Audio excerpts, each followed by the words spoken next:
What's going on, everyone? My name is Jesse. This is the Auditorium. I react to video game music for the first time as a musician myself. And wouldn't you know it, it's already the return of OutRun. We're going to be listening to the song called Passing Breeze from the channel Sega Sound Team. And I think that song after is also Passing Breeze. And this one just says Sega Sound Unit arrange version. 20th anniversary box. If you look at the bottom here, it says it has 11 CDs. That's crazy. And that's from the channel John64. These are requested by Alkaline Clockwork and Jason. Thank you so much. I just heard OutRun for the first time just like this week.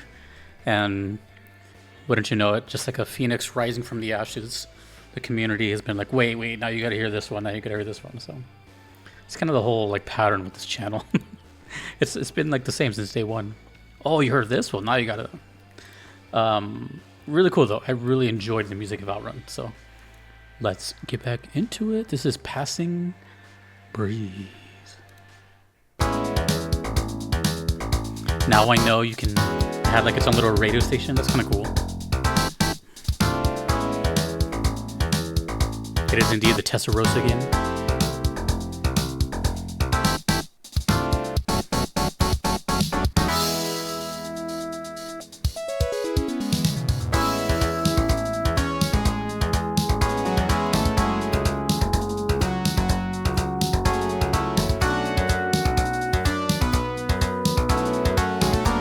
You know, the more I hear this, the more I think maybe this is where Sonic was inspired from. This came out, what, like 6 years before Sonic? Something like that? This sounds like Sonic to me. Like Starlight Zone type of thing. Oh, dude.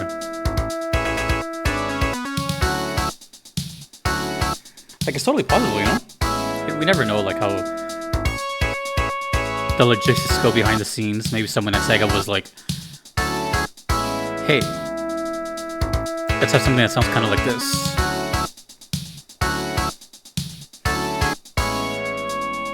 Not to take away from the composer. What's his name? Oh, what's his name?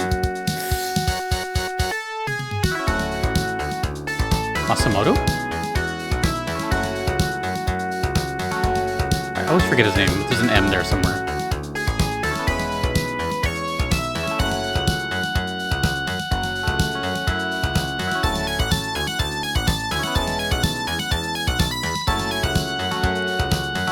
Masaru Nakamura.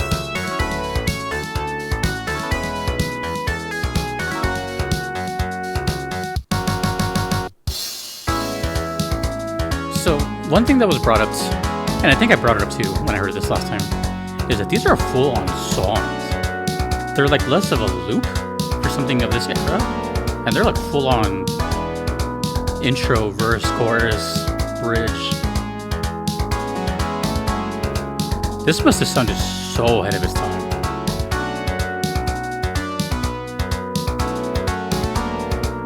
Also, I found out that this is the FM synth.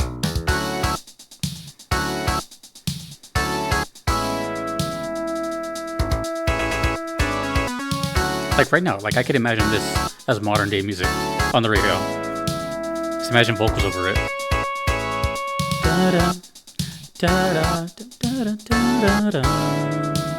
That's a hit song right there, dude.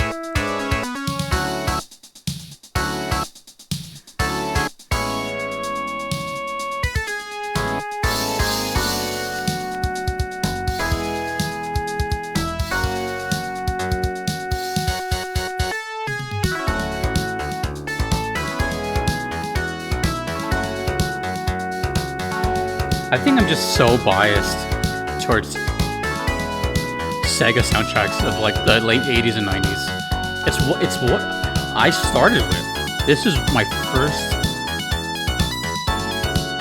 sounds I heard as a toddler when it comes to video game music.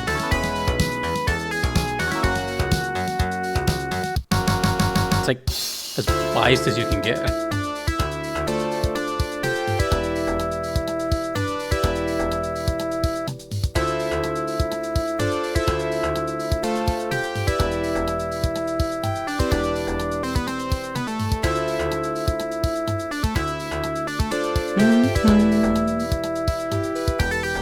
Yeah, dude, I just think of all those classic games like Shinobi and Sonic, which is just shitting me back to being like 4 years old.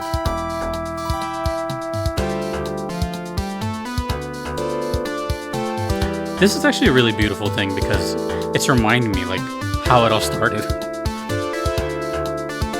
You know, my ears just like flaring up and being like, what is this? Even back then I knew it was different and special. It's so piercing and grabs your attention, you know? And as a kid, it sounds more lively because it sounds sort of similar to like a cartoon or something. I don't know if that makes sense, but like it's colorful, it's bouncy.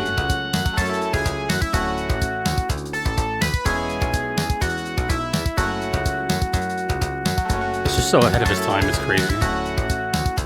Da-da.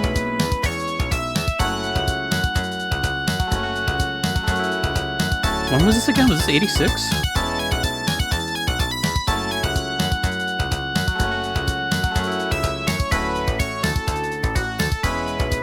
$1986. Damn, dude. What consoles were out at this time? I don't think Atari was doing anything at this time anymore. Maybe the Famicom and this? But I'm also thinking like what music was out in 86? And you have to think that's like the 80s.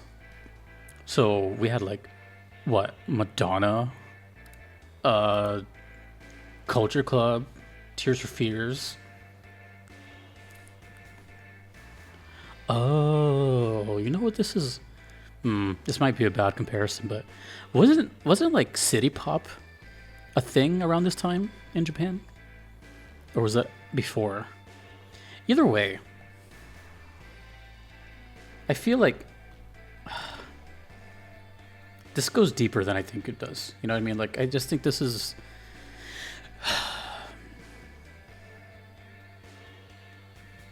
...1986 is like...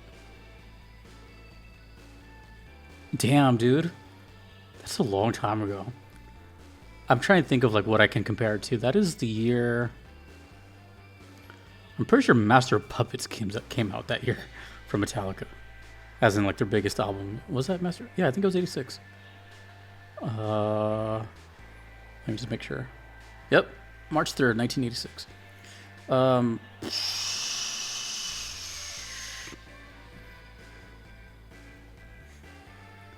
second.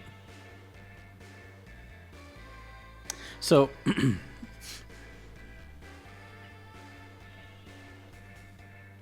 I guess this question is for the people that were either a teenager during this or a kid, or experienced it still as a kid, like in the early 90s.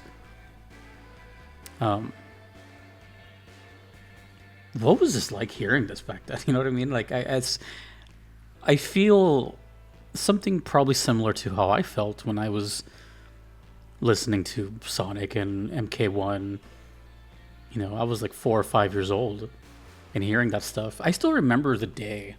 Not the day, like the exact moment, but I remember like hearing The Pit, the stage theme for Mortal Kombat 1 on Genesis, and immediately just like, whoa.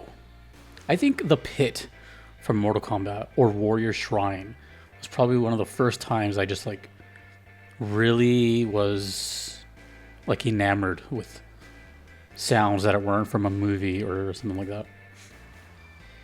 And at the same time, you know, Sonic was there. And I still remember the thing about Sonic is like I remember how catchy everything was. Yeah, like Green Hill Zone, immediately within like 10 seconds you just know that song. Starlight, you just know that song. All of them, every single song in the first Sonic is like beyond memorable.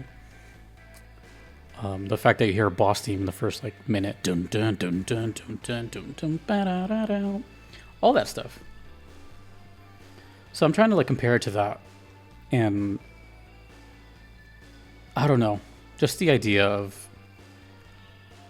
someone who experienced this back then, who had like no one to talk about it or to share it with. You needed to have like very specific friends or something to not only talk about video games, which is a little more common now, but like video game music discussion, that probably didn't even exist back then. So that's wild to me. I don't know. The internet is really cool because of stuff like that, because it brings us closer together, but at the same time, it brings us closer together, unfortunately. You know what I mean? That's just really, really cool, man. That just sounds so ahead of its time. The whole structure of the music. And I'm not kidding or exaggerating or anything when I say that it could be like a hit song right now. For example, let's look at a recent example of Sabrina Carpenter. You may have heard her name. Huge pop star, probably one of the biggest, if not the biggest right now. Very young, mid-20s, something like that.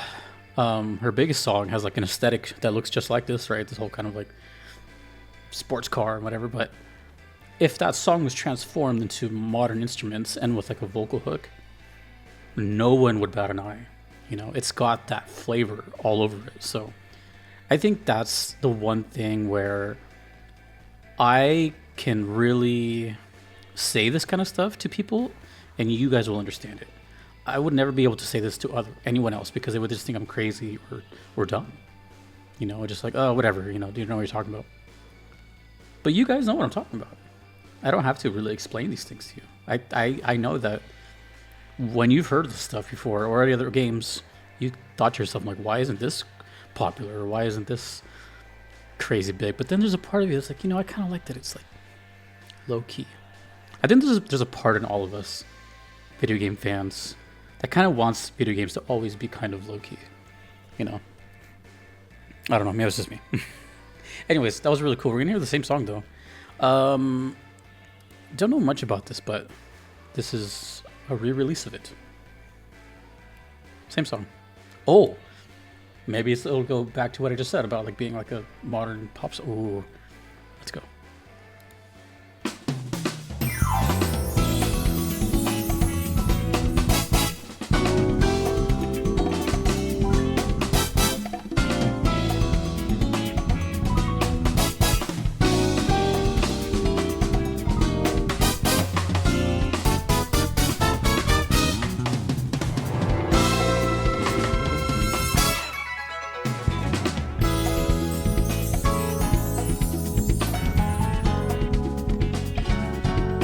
I like how they kept the logo theme there.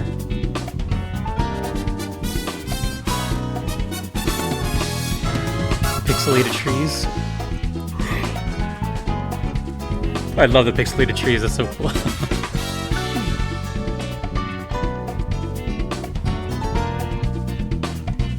This is crazy. 11 CDs.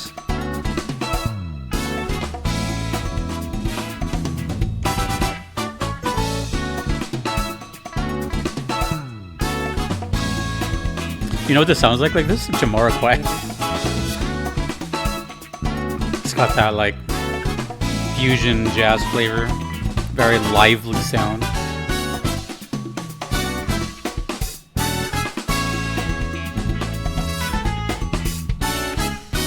It's more funky though.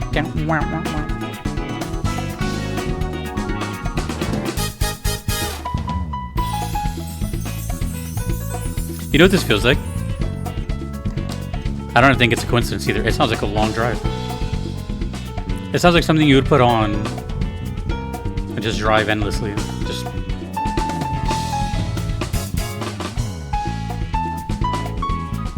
yeah.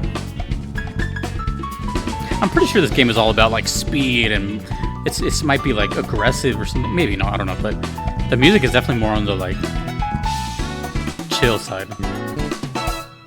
Dun, dun.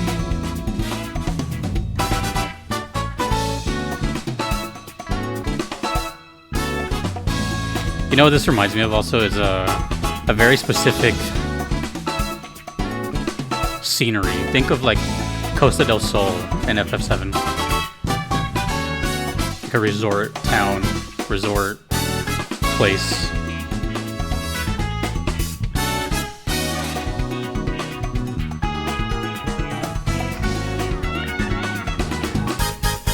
Guitar. Nice.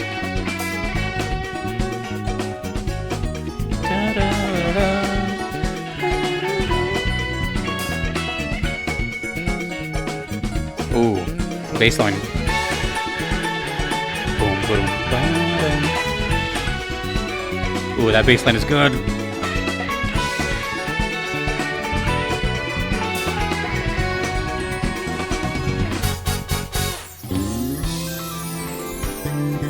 Speaking of bass, we get a whole solo of it now.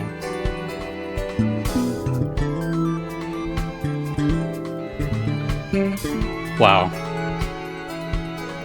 They went all out for this anniversary box.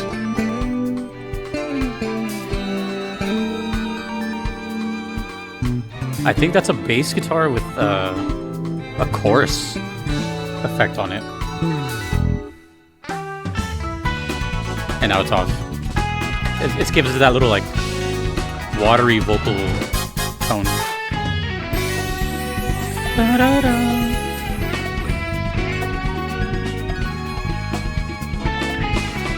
This is like deluxe musicianship. This is like too much going on almost.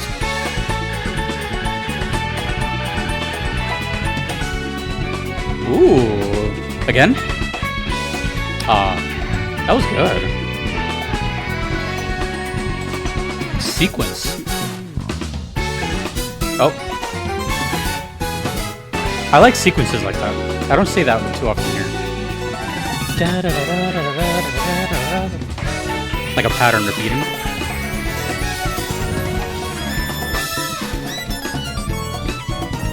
Jeez.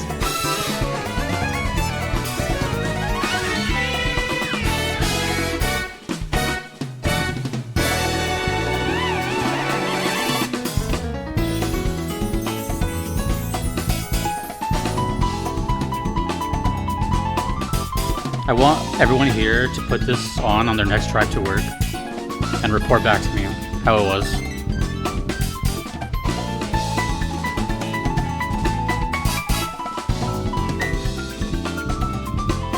It just can't be in traffic though, you gotta be moving.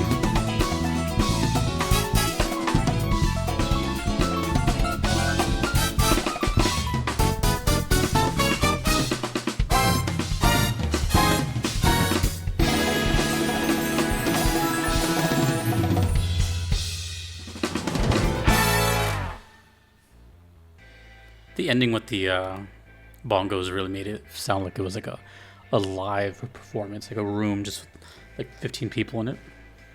Let me read this description here. 2007. Damn. It's almost 20 years ago. OutRun 2 SP. Composer is Hiro or Hiro, Hiro. The arranger is Mitsuharu Fukuyama. Piano was also Hiro. The bass was Takanobu Mitsuyoshi. Daytona. Really? I didn't even know he played bass. That makes sense, actually. He would play bass. Damn, he plays bass like that though? That was like insane bass. This is like, what is this, like a Sega like All-Stars thing? Oh shit. Right under that, guitars. Hidenori Shoji. What the heck? This is wild stuff.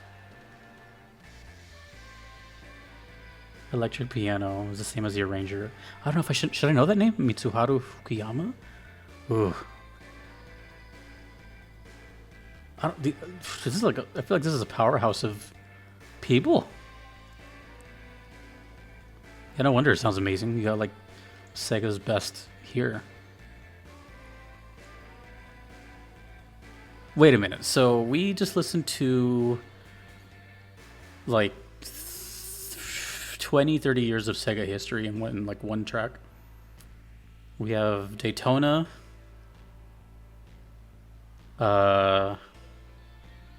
What's that one game he also did?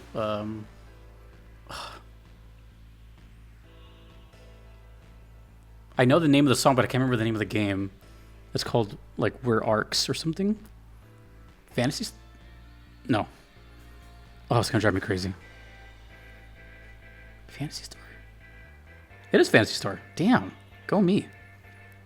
So we have Fantasy Star, Yakuza, Daytona, probably something else. You know what? Let me just do this because it's gonna drive me nuts. Who is this? Mitsuharu. I feel like I've seen that name before. Fukuyama. So apparently, this tells me that OutRun is a big deal, as far as like Sega, like probably their whole brand. You know what I mean?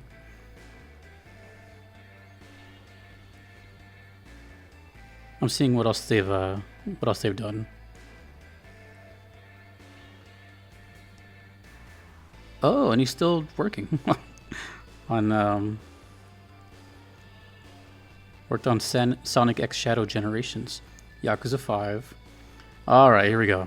Fantasy Star, Mario and Sonic at the Olympic Games, Yakuza 5, Yakuza 4. Damn, dude.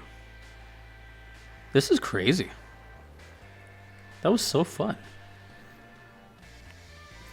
I was told to look at the description after. Now I see why. I'm kind of glad I saw that afterwards. Yeah, that was amazing. That felt like kind of like a Hall of Fame sort of performance. Like I was kind of overwhelmed by that. It reminds me of there was one time I heard a version of Castlevania's Wandering Ghosts, but it was like a Spanish live version kind of thing. If you just type in my name and then Wandering Ghosts, I heard the song 2 times, so it's going to be one of those 2 videos. But also reminded me of 2 things, kind of. One not so much, one a little bit. Funny enough, I actually mentioned them during a Mario video earlier this year, or a couple months ago. There is this guitar duo named Rodrigo y Gabriela, and they're amazing and a huge influence on me. But also, when I saw them live, they had a full band. It's always just them 2. But they had a full band called Cuba, C-U-B-A, like an acronym. And it was like 15 people on stage with like, Latin instruments and all that. And it sounded a lot like this, a lot of that fusion and all that. But also, what was I going to say? I just totally left my head. That happens sometimes. Something. It'll come back to me. Either way, that Cuba. There's a one album they did called Area 52. If you like this, you'll enjoy Area 52. It's like a blue and red album with like horns on it like that. Also, this reminded me of I remember this like this was yesterday because I can't believe it's been a year now. But a year ago, last November, I was like, I'm burnt out, kind of, for the first time. I need to take a break. So I took a month-long break. So basically, I haven't taken a break in a year. But one of the last songs I heard, which was like the perfect send-off before the break, was I can't remember this song name at the moment, but it was Ridge Racer. It was Ridge Racer, and I just remember the thumbnail was like me, like putting my hands up. It was such an amazing song, and it reminded me of this too. So it just reminded me of a lot of good things. But I think ultimately, at the end, this is just one of those things where I feel kind of, let's just say, a little jealous of people that grew up with this game. Like, let's say you were a Sega fan your whole life, and you got to play OutRun, you got to play Yakuza, and I'm talking like without even knowing, you know what I mean? It'd be cool to know those kind of things, like who is in the credits. But imagine you didn't know those things. You just happen to like Yakuza, you happen to like Fantasy Star and whatever, and then you find out, like maybe in a video like this, hey, I know all those people. Like, that's cool. That's a really full circle, like, all right, my life had some meaning moment. So I really like that, and I really like this whole aesthetic too. They kept the whole like digital look, sunset. Yeah, man, that's awesome. I can't believe there's 11 CDs worth of music. How many OutRun games are there? Man, I don't know. It's not a whole lot to say, but basically, it's a real like endearing moment to. I'm just glad I stuck around listening to video game music. I've had multiple phases. Like, I'll play games, sometimes I don't, but I've always liked the music. But I just always listened to like the stuff I knew. Couple games. So I don't know. It's been a fun journey. But stuff like this is like really, really special. It's not every day that, you know, I check out like a 20th anniversary or something. That's really special. I still can't remember what I was going to say, but it'll come to me at 4 in the morning and then I'll type it in a comment. If I never type it in a comment, it means I never remembered. Okay. Well, today I learned that Takanobu Matsuyoshi plays bass like crazy. And this is awesome for being a Sega fan. So now I'll say again, I don't know when the next time I'll hear OutRun is because, you know, this one was expedited. But it's really cool to have going from barely discovering it to, you know, all of a sudden we're hearing renditions of it, which is super awesome. Anyways, we just heard some history. Thank you to the requesters, and let me know whatever about OutRun or Sega or your career with video game music. Thanks to everyone you see on screen. I couldn't be here without them. Thanks to you for watching. My name is Jesse in the auditorium. Take it easy.